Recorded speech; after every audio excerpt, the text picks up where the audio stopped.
vipi? Mbona simuelewi mimi? Maji ya nini tena?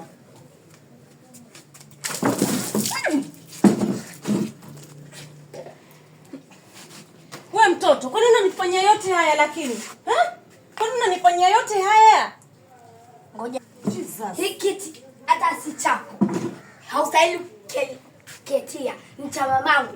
Hiki ndio cha kufaa kabisa hiki. Basi kizuri sana hiki. Jesus. Kwani wewe mtoto wajikuta nani kwa hii nyumba? Yaani wajikuta nani kwanza wewe mtoto? Yaani umekuja, mimi mwenyewe nasikiza muziki wangu hapa, ukajazima muziki. Bado ninakushangaa unaenda kuchukua maji unanimwagia. Tena unasema sisemi kukaa na ile kiti unaniletea hii kiti. Kwani wewe mtoto wajiona nani kwanza? Kwanza ukijangalia wewe mwenyewe kuanzia juu mpaka chini. Unajifikiri wewe ni nani kwanza? Kwani mimi niko na tofauti gani na wewe? Mimi niko na tofauti gani na wewe mpaka unifanyie haya yote? Waniongelesha mimi vipi? Kuja nimwambie mamangu. Sikiza, kabla wewe kumwambia mamako nitahakikisha nimemwambia mamako hivi vyote venye umenifanyia kwa sababu sio vizuri. Umesikia? Utreat mwenzako vizuri. Yaani venye unataka wewe ufanyiwe hivyo ndivyo ufanyie mwenzako. Hivi mimi nikikumwagia maji utajisikiaje wewe mpaka unanifanyia hivi?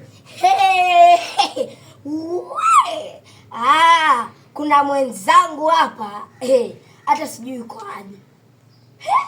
Kuna mwenzangu hapa hata sijui yuko aje. Sikiza wewe mtoto, siku nyingine nitakugonga wewe basi mamako akuja aongee wewe.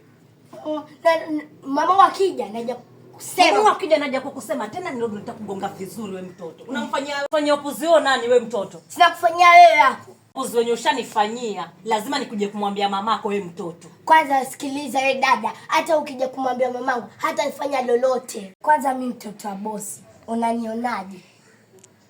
Kwa hiyo kama wewe ni mtoto wa bosi, ndio unastahili kuyafanya haya yote. Ndio manake sasa.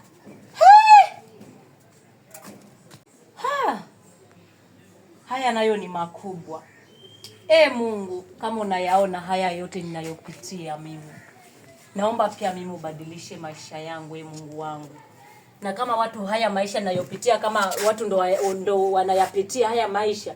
Yaani mtoto imagine anatoka. Yaani imefikia mahali yani umesikia yani angalia upate amani ya moyo umejiweka tu peke yako unasikiza muziki wako mtoto anatoka anatoka huko yani anakuja kukuzimisha huo muziki ambao ndo angalau yani unapata amani. Hata Mungu nisaidie. Ipo siku yangu na mimi Mungu atanitokea.